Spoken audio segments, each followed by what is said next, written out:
Good afternoon. On behalf of Right Selection, a very warm welcome to each and every one of you. We'll be starting very shortly. Thank you.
Good afternoon and a very warm welcome. We'll be starting very shortly. Thank you for your patience.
Good afternoon. On behalf of Right Selection, a very warm welcome to each and every one of you who've joined us today for this webinar, How Women Rise, with international best-selling author and global thought leader, Sally Helgesen. Before I have the pleasure of inviting her to deliver her session today, I'm just going to run through a few announcements, if I may. Thank you.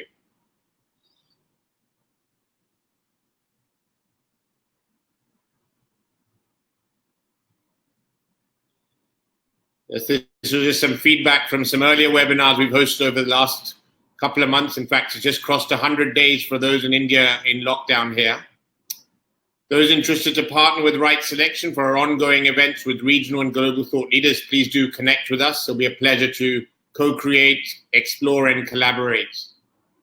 I'd like to thank our website partner, Influencer Sites, our social media partner, 4Piece Solutions, our content partner, The Word Jockey, and our content repurposing partner, Kata 108. I always like to stay connected with like-minded, like-hearted individuals like you who've taken time to be with us today. So do connect with me on LinkedIn. You can take a screenshot or simply Google me on LinkedIn. It'll be a pleasure to connect with you. We're going to start very shortly. We recommend Google Chrome as your browser, as that's more stable. We do encourage to keep your mobiles on silent so you can enjoy the webinar that we have planned with you today. Feel free to take notes. And yes, we do recommend a glass of water so you're hydrated at any time. An exciting new event coming up this coming week is with Jim Collins, the author of Good to Great. For those interested, feel free to reach out to us. And then our mutual dear friend of Sally's and mine, the legendary Marshall Goldsmith, will be delivering a 2.5-hour masterclass on the 21st of July.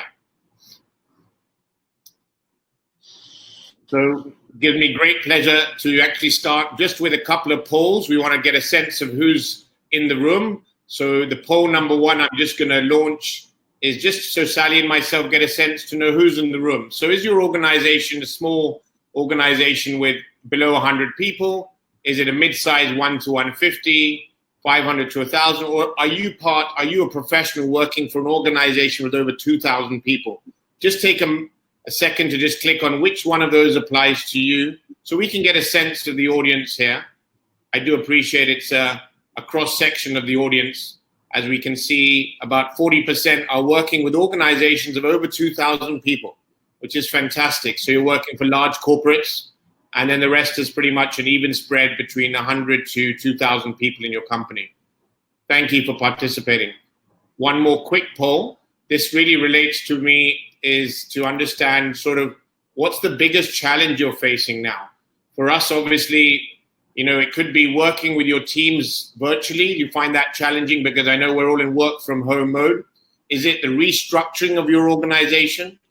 Is it moving your business to being digital because we need to really embrace digital technology? Is that a challenge? Or last but not least, managing employee well-being, balancing the care and performance of your team members. I can see that there's a big number, over 50%, saying managing employee well-being, balancing care and performance is over 50%. And the second challenge is working with your teams globally. Excellent. Thank you. I've shared the results on the screen. Thank you for participating. It gives me great pleasure and privilege. We had hosted Sally here in India with Marshall Goldsmith, in fact, for the launch of How Women Rise India 2 years ago. It's hard to believe it's been 2 years, to be honest. But Sally is the Forbes Premier on Women's Leadership, best-selling author, leadership coach, #6 global gurus, and the lead author in How Women Rise with Marshall Goldsmith. The book has been launched in over 12 languages. That speaks leaps and bounds of the credibility of Sally and her co-author, Marshall, and the value that this book brings. It's really a privilege to have Sally with us live all the way from the US. Please join me in giving a warm round of applause to Sally Helgesen from the comfort of your home and mine and hers. Over to you, Sally. Thank you, Gautam. It is such a pleasure to be here. One correction, we have now sold in 17 languages. Wow. So How Women Rise is really having a global impact, and that's been one of the great joys of this book. It was very helpful to me as a speaker and a thought leader, Gautam, that you started with those two polls so that I do have a sense of who's in the audience, what their concerns are, and I was particularly struck by that balancing work and care for employees, that over 50% of people had that as their concern. And I hope that some of the thoughts that I share with our audience today will be helpful to them in doing that.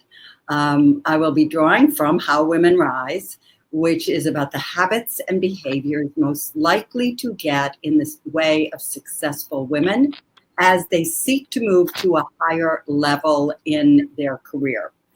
The idea for the book, a little bit of background here, came from Marshall Goldsmith's international bestseller, What Got You Here Won't Get You There.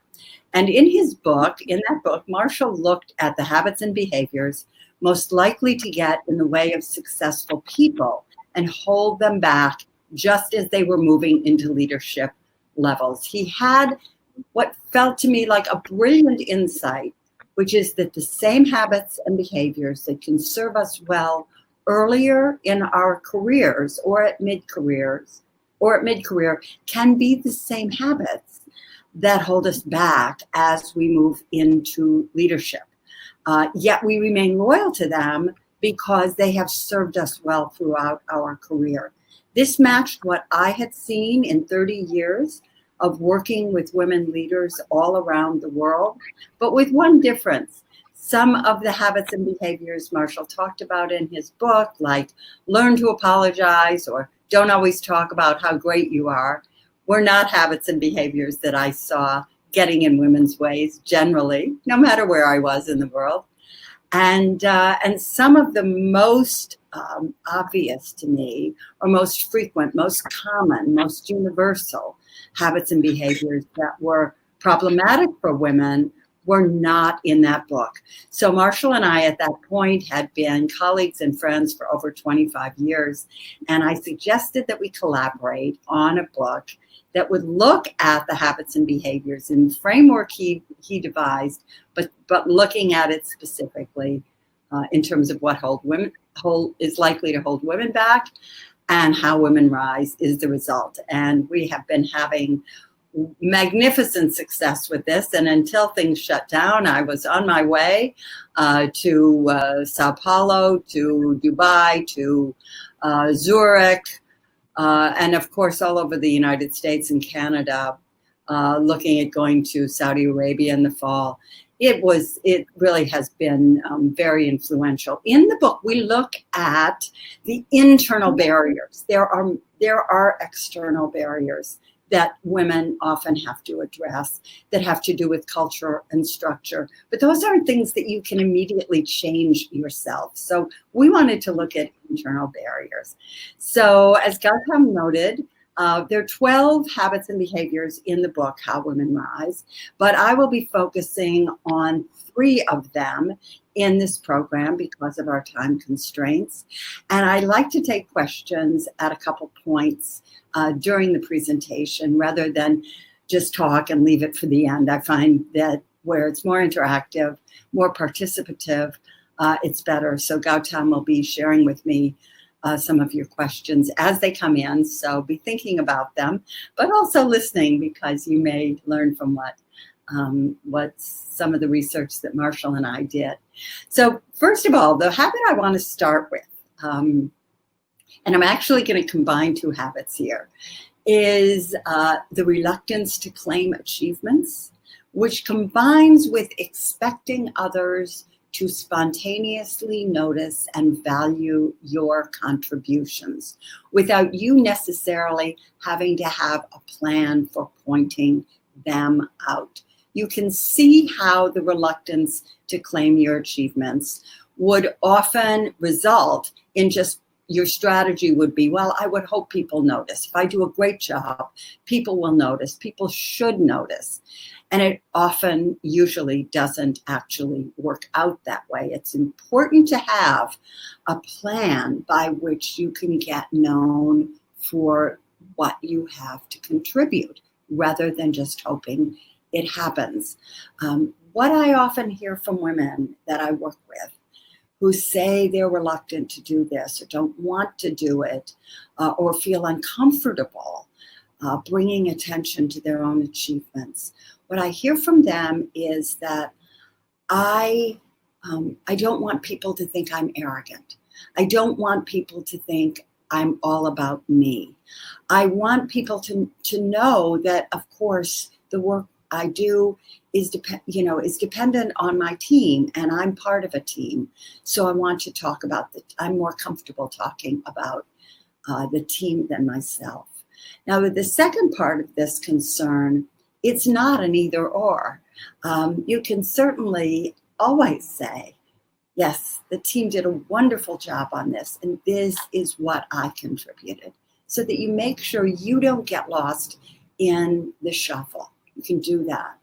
But in terms of that fear or lack of desire to take risk that can hold women back, where you're trying to manage perceptions, you're not focusing on what your main job is, it seems to me.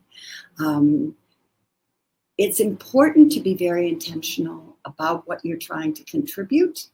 And if you're very intentional about what you're trying to contribute and you see it as having value for your team, for your company, for your profession, or for the world, if you're intentional about that, then letting the world know should be your primary concern, rather than always seeking to manage other people's perceptions. Some people are going to think you're arrogant no matter what, unless you never speak. Your job is not to make them feel better. Your job is to accurately and powerfully convey what you are contributing. It's very important to do. It can feel a little bit risky. One thing that I often encourage women to do who struggle with it is to actually frame and think of what you do as information, not as bragging. Information that someone may need to know. I worked with a woman who was an engineer in Silicon Valley, and she felt like one of the great things she contributed to her team and to her unit was that she was very well connected. And when she did her performance review, her boss said, well, you're very good at your job, but you need to be more connected in the company. And she felt terrible. She felt like, how come he doesn't know that I am connected? She realized that she'd never told him, so he didn't really have much of a way of knowing. And so she began articulating all the people that she'd been in touch with, just on a weekly informal basis. And she feared that he would think she was taking up his time or bragging, whatever. And he came to her and he said, I'm really glad you're telling me this. This is valuable information. These are things I need to know. I need to know who the team is connected with. So if you can think of what you're doing and what you're contributing as information, that may make it easier to talk about. And it's very important. It's very important that you learn to get comfortable, learn to take the risk of sharing what your contributions are. It's important because if you don't, you will feel under-recognized, you will feel underappreciated, and the result may very well be that you begin to disengage. You begin to think, well, this isn't really a place for me. I have done exit interviews with thousands of women who left really good jobs, and they all had the same comment. They said they never understood what I could do here. They never appreciated my work. You don't want to feel that. And yet you may start to feel that if you don't have a plan for getting known for your achievements. So that's really the first habit or behavior in the book. And it's a fundamental block for many women. It's understandable because women who have confidence and assurance are often perceived a little bit differently than men are. But we need to take the risk of sharing what we contribute because it's important information for people and because we don't want to become disengaged. Gautam, do we have any questions on that? Yes, we have 3 questions. I could read them one at a time to you. So the first one is from Promita. She's anticipating and solving problems proactively rather than putting out fires. How do I get recognition for this? Yes, that's a great question.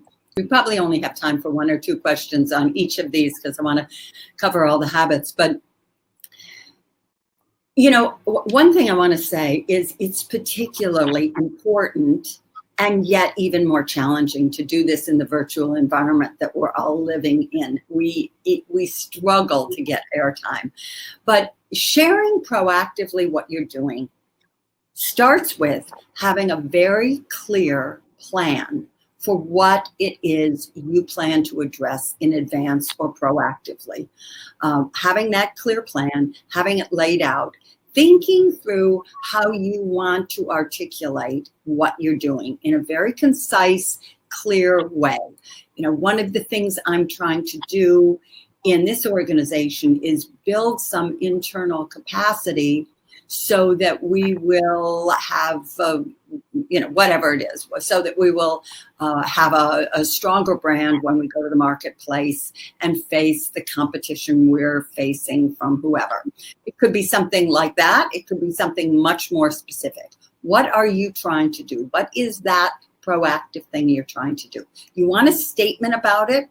You want to get very, very comfortable incorporating that statement into what you when you share. So if you're in a meeting, if you're in a virtual meeting, if you're leading a meeting or you're just a contributor, you want to share that that's what you're doing. You want to be prepared to say why you're doing it. You want to be prepared to say why this is important to you, but you don't need to share that every time. But you need to have a very concise, I call it an intention statement. We work on them when I do workshops, developing a very clear intention statement, and share that. And don't be afraid to share it over and over and over. This is something I learned from my wonderful co-author, Marshall Goldsmith. He is never afraid to share his branding messages over and over and over. What you're doing, what you're being proactive about, that is part of your brand. So find an opportunity and speak up about it. If it's a large meeting and you have a question, you can even start by saying, I'm Priyanka, and what I am trying to do in my organization is I have a question. And then you can move on from there. So you want to seed the environment so people really know. I can't hear you, Gautam. I'll take one more question. Yes. Okay, great. This is Shilpa, who says, I've contributed to high visibility for my company. How I do face the first barrier. How do I articulate myself well enough without being seen as pushy? Okay. Now, if your first concern is not being seen as pushy, you are going to blunt your own effectiveness, because what you are doing is you are putting managing other people's perceptions first rather than being clearly intentional about what it is you're trying to get visibility for. So, there's something really interesting about perception, which is that if you persist, people who may have one perception, they change their views over time. I learned this lesson early in my career, way before I got into women's leadership. I was working in corporate communications. And I remember going into a meeting. I was the only woman, and I was really by far the most junior person in the meeting. But I had an idea that I thought was really good. So I rehearsed it a bit, so I'd be concise and clear. And then I raised it in the meeting. And there wasn't much of a response. I was just raising it. But as I was walking out, my boss's boss kind of came up to me, walked out of the room with me, and he said, "Boy, you're sure not afraid to share your opinions," in the most condescending, scathing, and negative way. And I thought, okay, I'm done at this company. And not much more was said about it. But you know what? About a month later, here's the thing. I didn't say, "Oh, I'm sorry, maybe I was inappropriate." Nor was I defensive. I didn't say, "Well, I have a right to share my opinion." I just said very calmly, very quietly, "No, I'm not. No, I'm not afraid to share my opinion." That was it. About a month later, I was in an office. He was in an office next to me with another colleague. And you know what I heard him say? I heard him say, "One thing I like about Sally is she's not afraid to share her opinion." In other words, I gave him time to get used to that idea rather than trying to manage or immediately backing off because I was fearful that he might see me as X, Y, or Z. I entreat you to take that concern off the top of your list. What your primary concern is conveying accurate and helpful and essential information about what you are contributing, and trying to be as concise and clear and consistent in how you convey that. If you make that your primary objective and let other people get used to how you're presenting it, that's a better path than having as your first concern, you don't want them to think you are X, Y, or Z. Thank you, Gautam. That's a wonderful question. Yeah. Let me go on to the second habit I want to talk about. And this has to do with enlisting allies and also leveraging the power of allies. Very, very important behavior for women. One thing I've learned, again, I've been in the field of women's leadership and leadership in general for the last 30 years, and I have learned that great careers are built on 3 legs. Expertise, that is what you have to contribute and your ability to really draw on and develop the strength you have. Expertise, visibility, and connections. In my experience, I see women often overvaluing expertise at the expense of visibility and connections, feeling as if I've got to be as great.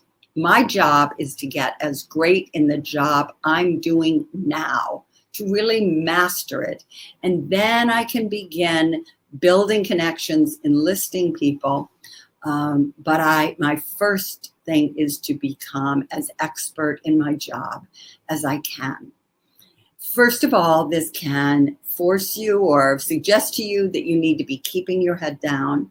The motivation is often that women have had their expertise questioned, so they feel that the most important thing they can do is almost assert their right to have what their job is by developing their expertise. And expertise is important. It is one of the 3 legs by which a great career is built. But you don't want to develop your expertise at the expense of building your connections. It's important to, when you're new in a job or when you're new in a position or even a situation like we are now, many of us are doing the same thing we were doing, but we're doing it very, very differently. We always want to be mindful of building connections. I hear women say, I'm in a new job, I'm just going to keep my head down, I'm really going to learn it. But the most successful men and women I see walk into a new job, and their first question is, who do I need to know to make sure I make this a success? Who do I need to know to make sure that I make this a success? In other words, they are identifying and enlisting people as allies from the get-go. One other thing that's important about enlisting allies, women are often great at building relationships, yet women can be reluctant to leverage the relationships they have because they want to demonstrate to people that they really value them as friends or that they're not a user. By leveraging relationships, I mean engaging a person you have a relationship with in order to achieve a tactical, that is job-related, or strategic, career-related objective. And women will often not want to do this because they don't want to be seen as a user. So they will back off from it. And yet, if you don't engage people as allies, you are going to have a much less creative and satisfying career. You are giving people a chance to help you. And if you have a strong intention, if you are clear about what your intention is, what you want to contribute, you engage people based upon inspiring them to be part of that mission. I want to give you an example that's really interesting and very germane to how women rise. How I've always been reluctant to leverage relationships.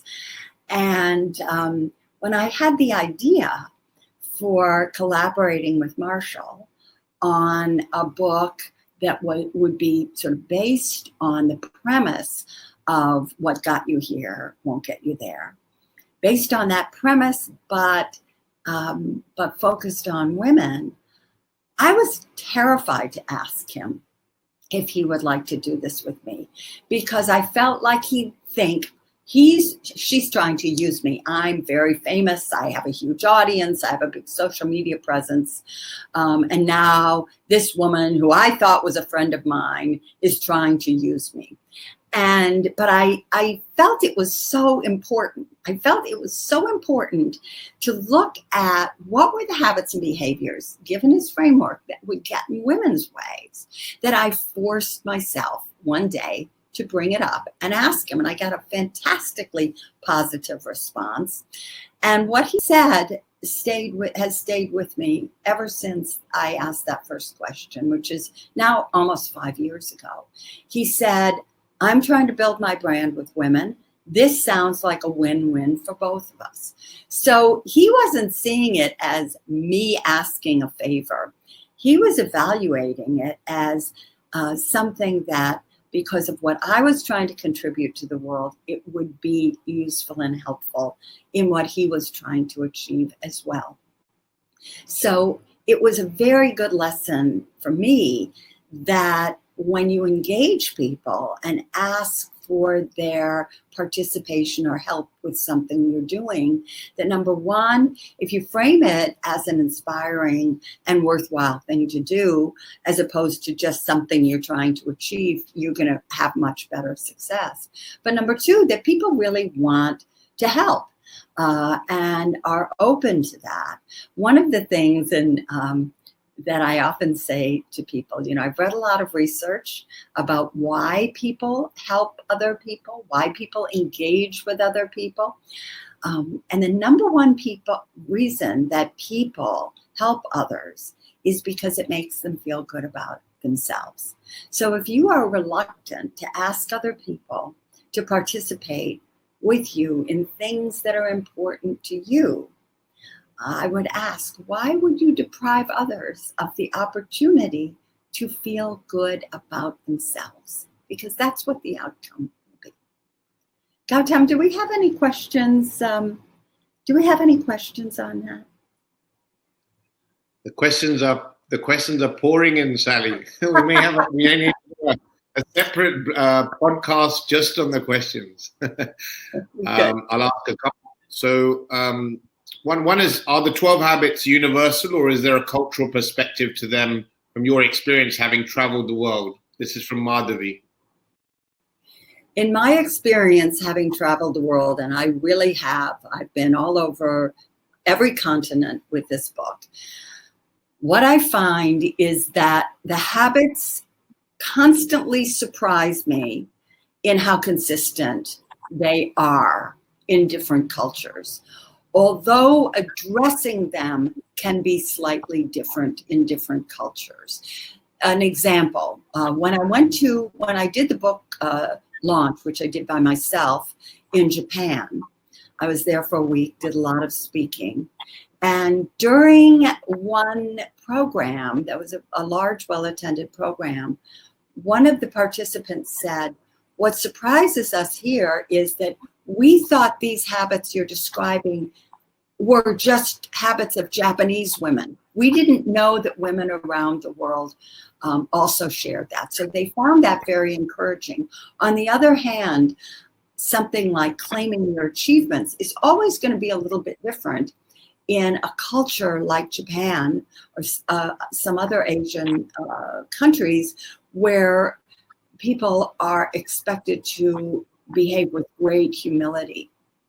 What I've seen is that in those cultures, men often find a workaround so that they can let everybody know what they're contributing through allies without not looking humble. So when you're in a culture like that, where humility is more prized than, say, it may be in American culture, it's important to recognize that, but then find ways to get your achievements noticed. So I would say that the habits are fairly universally distributed. Not all of us have all 12 habits, certainly, but everywhere I go, women come up and say, oh, I have 6, I have 7, I have 9, I have 5. They're not universally distributed, but they're really very common.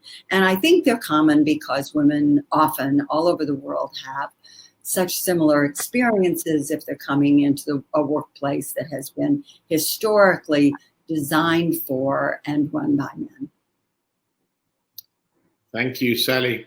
There's 3 questions around the same topic, so I'll try and club it together. This is from Smita and Manaranjita. It's, how do you handle your senior colleagues who take credit for your work and not shy about it?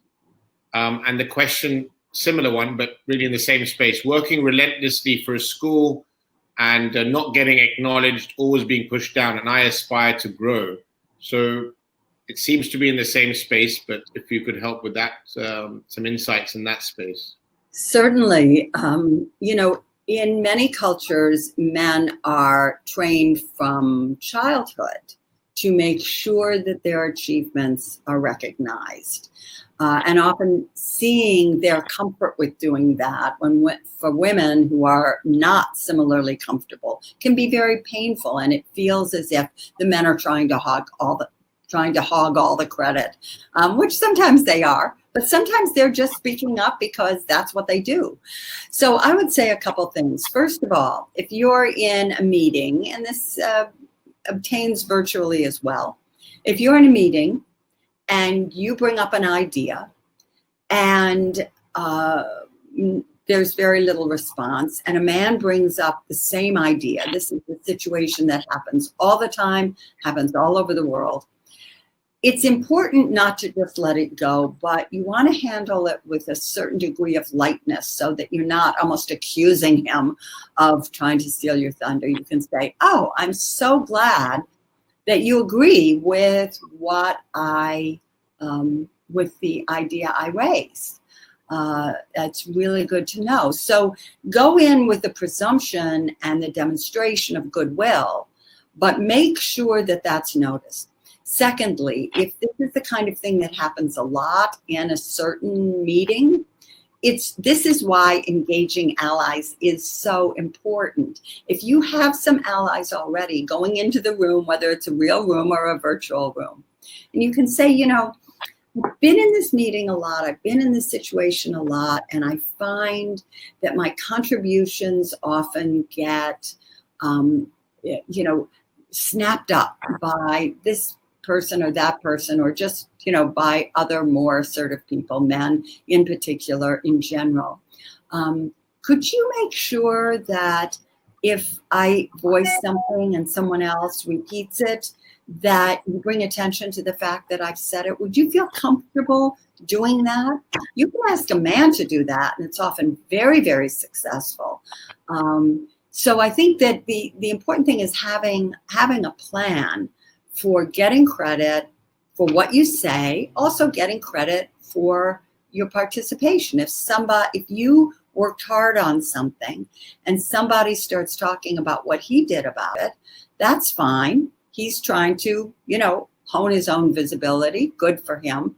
But you don't want to let the opportunity go by. You want to say, I'm so glad that whoever made this contribution, I worked on the same project, and here's what I did, and here's what my team accomplished. And I think it really complements what he brings up. So you're kind of giving the idea that you're building on what this person had said, but making clear, putting your marker down. It's really important to do this, because otherwise, again, you will start to feel like they don't appreciate me. Nobody sees what I do.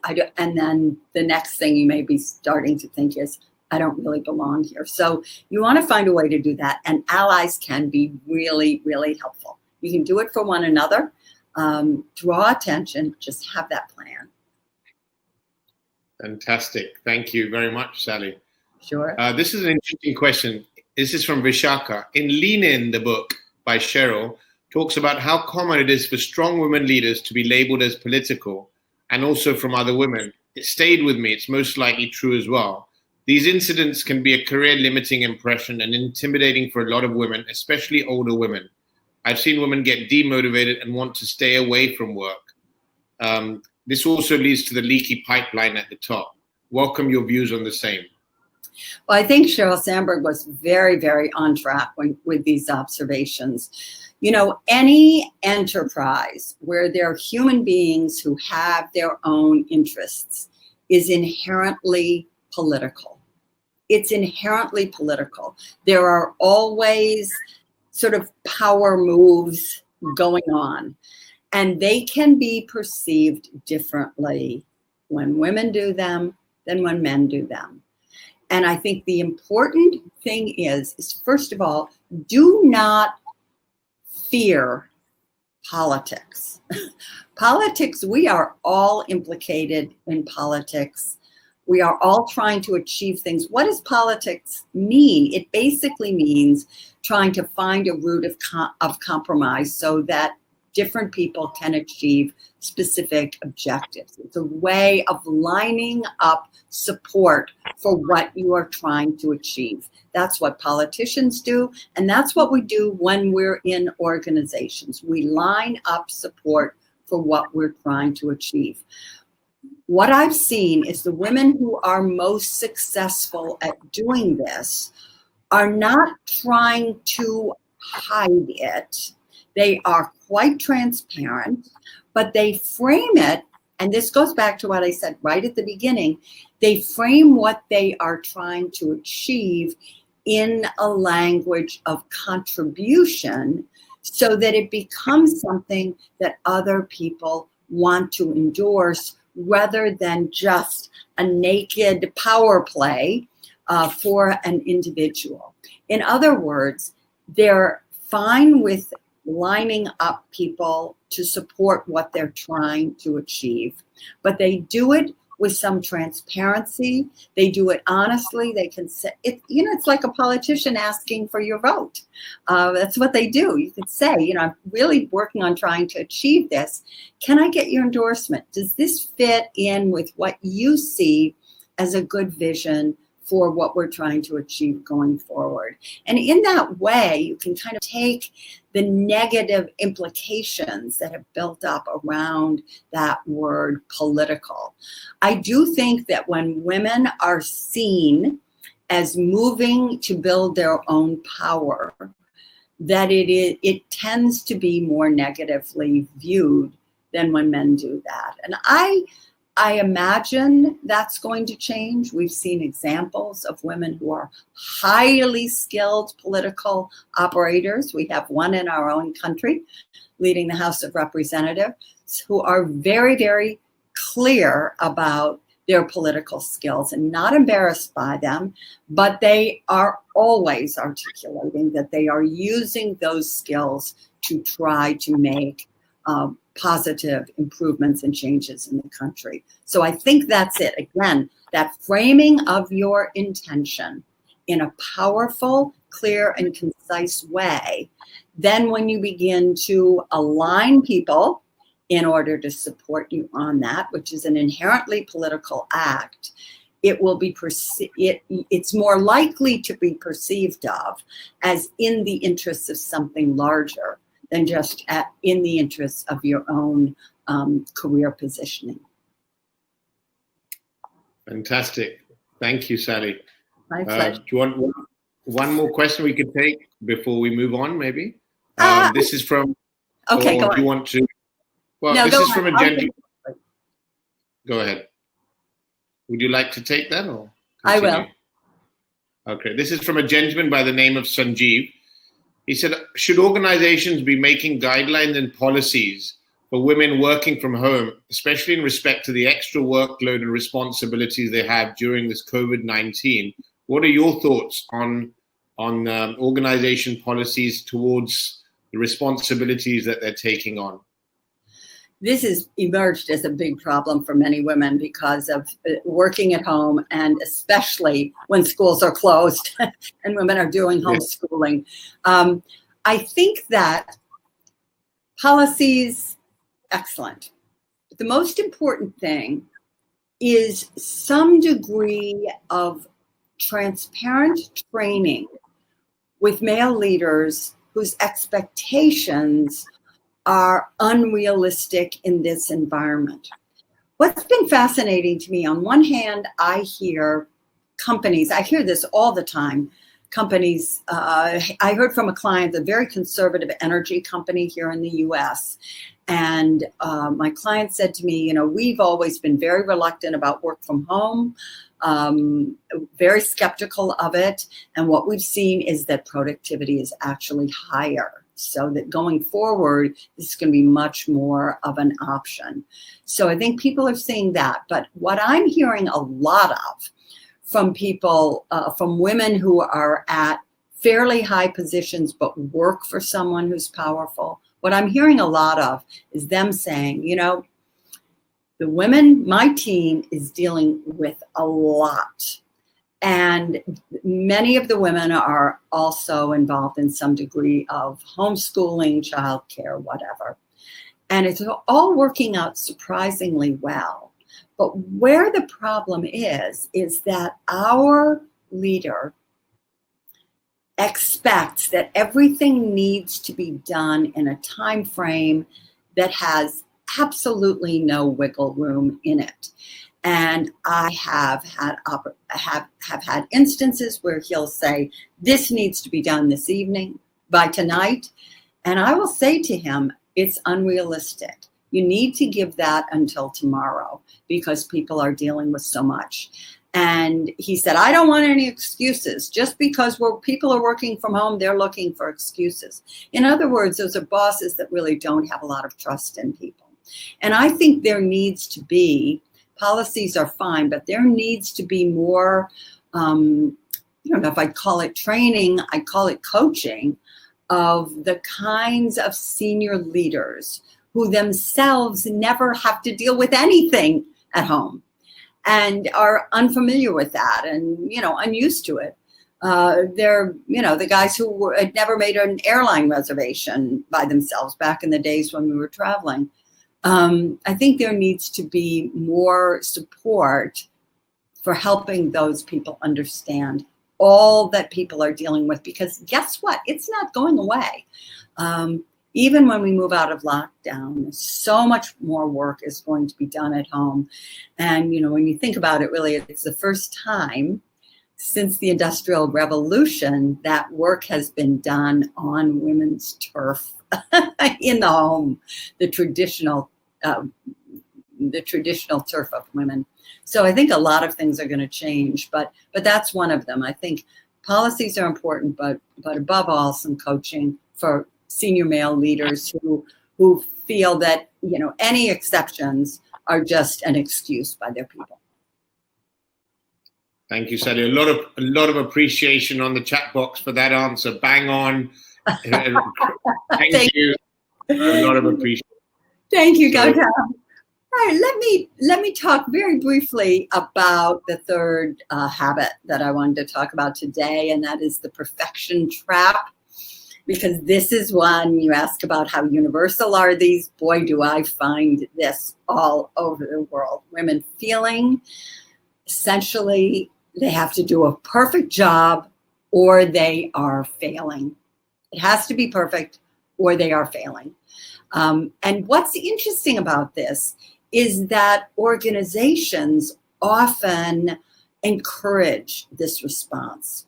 Marshall and I found some fascinating research that showed that women are most likely in organizations to be promoted and rewarded based upon precision and correctness, whereas men are most likely to be rewarded and promoted based upon the perception that they have big picture thinking, are visionaries, upon their own visibility, because leadership roles are often outward facing, and upon their connections. So very different criteria.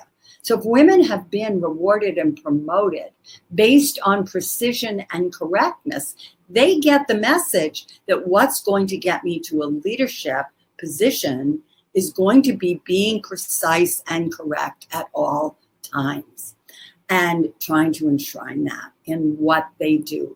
This puts tremendous pressure on women. It creates a lot of internal stress for them. And it's also not very good positioning, because when organizations are looking for leaders, they're not looking for the person who's most precise and correct. They're looking for the person who's got the big picture view of things. and a very visible profile and lots of connections. So you are really undercutting your ability to position yourself as a leader if you are deeply invested in being precise and correct.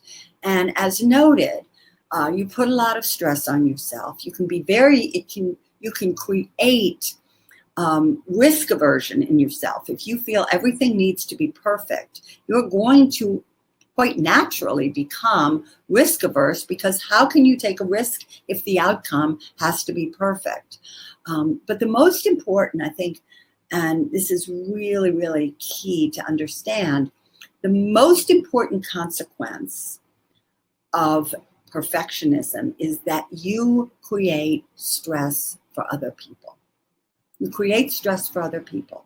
I cannot tell you how many times I have sat in meetings where a couple candidates for a very top position are being evaluated.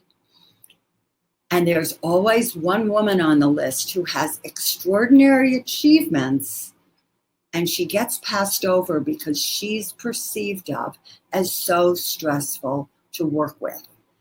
And she's perceived of as stressful to work with because she is a perfectionist, because in her heart, she wants everything done perfectly. You'll hear people say things like, I really admire how committed she is, and she holds herself to very high standards, but boy, is she tough to work with. And what I always remind people is I have never in my many decades heard anybody say, I work for a perfectionistic boss and I love it. Nobody says that.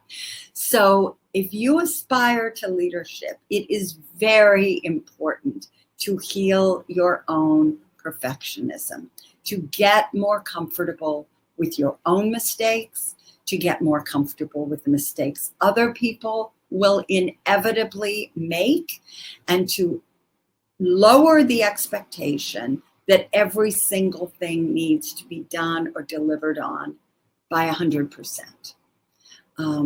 It's much more helpful to think in terms of, okay, here, look at this. What needs to be done to 100%? What needs to be done to 90%? Where is 80%? Okay. It's an important question to ask yourself. And I would also suggest that this is a fantastic time to practice letting go of perfection. Because guess what? None of us can really do it in this environment. You know, I'm doing these virtual programs all day. I've had everything happen. I've had big storms that come up and we lose our power and I'm suddenly off screen. I've had the tractor come to start mowing the lawn as soon as I'm starting a program, and have to run out and tell the guy, please stay away from the house. These are the kinds of things we can't control. I see people who have their cat coming in and out of their office and talking back to them. And of course, we see little kids in the background. None of us can be perfect in this environment. It's a really tough time. So I think it's a great time to practice letting go of perfectionism.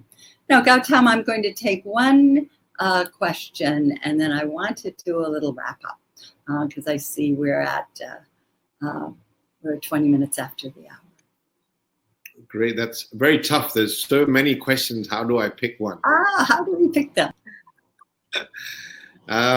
Just to look at something different. How do you shed the fear of being labeled as annoying, aggressive, or manipulative? You own peer corners. They see you as achieving, if not. So, any thoughts in that space? You know, I love that question because it kind of helps me go into my wrap up. We've talked about 3 of the habits and behaviors here. There are 12 in the book, so we've just skimmed the surface of what we have. And I've tried to share specific tips about how you can address these different habits. But there's an overarching sort of template or process for addressing any habit that gets in your way. And I think the question that was just asked really leads to this naturally. And that is, when you're trying to change a behavior, or if you have a habit or behavior that you either have gotten feedback that that is annoying or irritating to people, or if you just have that perception, the least effective way of trying to address that is to do it alone. The least effective way, and Marshall has great research showing that the one thing that people all over the world who are able to make positive behavioral change have in common is that they don't try to do it alone. They enlist a coach, they enlist a peer coach, or they do what I call informal enlistment. And when I do workshops on How Women Rise, we do lots of informal enlistment. But informal enlistment is basically asking people to help you address a habit or behavior by giving you some honest thoughts. So you can say, I'm a little concerned. I'm working on getting better at bringing visibility to my achievements. I think it's very important for me to do this. But you know what? I'm still a little uncomfortable in it. Could you watch me in this situation? And could you let me know if you think that I'm coming on too strong, or that I'm getting the balance right? And if you think it's a little strong, please give me some very specific feedback in terms of, either some words I used or some body language. I really want to work on this. It's very important for me to assert what my contributions are, but I'm uncomfortable and I need to find a good way. So, of course, you want to ask people that you trust and people you think probably have your goodwill in their heart. Or you could ask people you don't know at all, just for kind of an outsider perspective. But engage them in that way. Or you can ask somebody, but here's another way of the informal enlistment can work. You can go up to somebody and say, I'm really trying to get better at representing what my achievements are. I'm still a little uncomfortable at it. You are so good at it. I've noticed how you have a way of really being comfortable about talking about what you contribute, but you don't, you do it in a way that seems helpful rather than obnoxious. Do you have any tips? Is there anything you do? Any way you prepare? Any way, how do you bring this off? So you can ask other people that, and maybe they'll say, well, here's what I do beforehand, or maybe they'll say, well, I never really thought about it, but thank you. In any case, no matter what, you've enlisted somebody as an ally. You've leveraged them in a very small way, or made a start at leveraging them in helping you in your own career and even personal development. So it's a very positive kind of practice. And it gets you away. And with something like perfectionism, it's really important because it gets you away from the kind of shame you can have around not being perfect. If you go up to somebody and say, I've realized that my perfectionism is getting in my way. And I would love you if you could point out any instances where you feel that I've demonstrated it, or going into this meeting, I'm trying to work on it, any thoughts? So that it gives you this comfort with leveraging other people. And Marshall points out, it also advertises the fact that you are changing. So it's a very powerful practice. I will say, as Marshall, if he were here, would point out, when you ask somebody this, there is only one response that you should have that's effective, and that is thank you. Not telling them why it wouldn't work or why you'd be uncomfortable, but simply thank you. So it's something that works for every one of the habits in this book. Fantastic. Thank you very much, Sally. The questions remain, they're pouring in. So I'd like to think of a positive solution. It looks like we'll have to invite you back for a longer sort of engagement of some sort now. So when you work with organizations or you run open events, what sort of time frame does one need to sort of create to allow you to sort of dive deeper into the habits? Is half a day enough, or does it pour into a full day? What's your sort of format? There are some corporates asking whether one does a public one in the future or in-house. What formats work so they can have a deeper dive into this very important subject? Well, it's really interesting because I'm finding this works well virtually as well. I was mostly doing half-day workshops. That's what I was doing. I had a pretty well-structured 4-hour workshop where we had breakouts, peer coaching, people working together.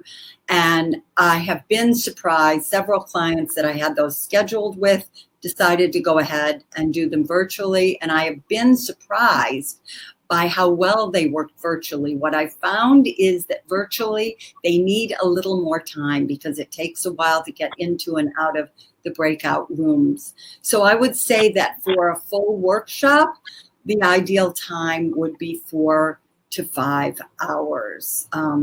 So that's what I've had the most success with, and now I'm getting a lot of that business because people have realized we're not going anywhere for about a year at least, and so it's really coming back, and it works beautifully, and it works with all different kinds of sizes as well. Fantastic, that's great to hear. In fact, I'm going to wrap up with a couple of polls. In fact, the poll question will give you and me some clarity on that very question I just asked you.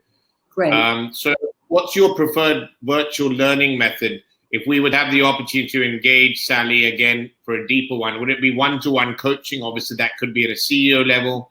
Would it be a mastermind group with thought leaders? That's something also we're doing with Marshall, where it's groups of 8 CEOs at a time. A half-day masterclass, perhaps split over 2 groups of 2 hours, or 2 hours a week for 4 weeks, so we can really learn, apply. Which of these formats would you prefer? And then obviously we'll be happy to share this with Sally and explore that positive possibility of bringing her to, I wouldn't say to the region, but bringing her virtually to the region to provide that value.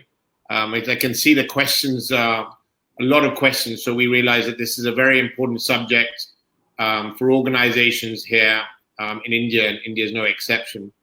Yeah. Great. So I see more than half the people said 2 hours a week for 4 weeks.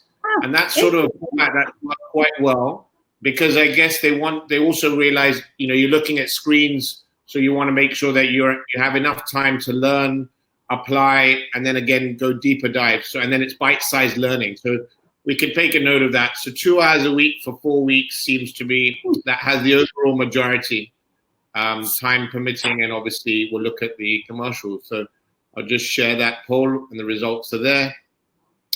And we have one more quick one here. Let me just quickly check what's the last one. Oh yeah, I guess this has been answered to some extent. It was weekly, fortnightly, or monthly, and weekly is the preferred option. One could quickly just wait a minute, but yeah, weekly seems to be sort of bite-sized learning. Weekly is people's preferred learning method whilst they're working from home. I appreciate to the audience, there have been a lot of other questions. I will maybe summarize those questions and share them with Sally. If the opportunity arises, then I will perhaps maybe record, or ask Sally if we could record maybe the best 5 to 10 questions and maybe share some kind of video recording in the future. We thank you for that, participation. And on behalf of Sally and myself, Right Selection, it's been an absolute pleasure. Thank you very much, Sally, for your valuable time. A very early start in the morning for you, but thank you for your valuable time to be with us here. We've had a lot of people from India and the Gulf region, over 300 people participate in today's webinar. Right. So a great, well-attended webinar. On behalf of Right Selection and each of the people on this webinar, thank you very much, Sally, for your valuable time. My pleasure, Gautam. Greetings to all my friends in India and the Gulf region. Excellent. Thank you very much. I'm just going to wrap up with some slides and some quick announcements, but you're welcome to stay on for a couple of minutes, or you could disconnect at your convenience. But thank you once again, and we'll be closely connected in the coming weeks. Great. Let me turn my... Great. As we know that we have Marshall, our dear friend, coming the 21st of July. We have Jim Collins coming up on the 30th of June. Be a pleasure to connect with LinkedIn. In fact, do reach out to Sally. She'll be delighted to connect with you on LinkedIn. So do connect with Sally and myself. Reach out on LinkedIn. She shares lots of valuable content on her LinkedIn profile, be there videos, be it blogs. You'll have a chance to interact with her there as well. So do reach out and connect with Sally Helgesen on her LinkedIn profile. Thank our partners once again, Influencer Site, 4Piece Solutions, The Word Jockey, and Kata 108. If you'd like to explore partnering with Right Selection, do connect with us and our team. I've shared a certificate of those who've attended today. We have a sort of a digital certificate that we've shared. So you can download that. Otherwise, we're going to have an email sent to you tomorrow summarizing the webinar from today. On behalf of Right Selection, Sally Helgesen, and myself, thank you very much for being a part of today's webinar. Have a great evening and God bless. Thank you. Thank you.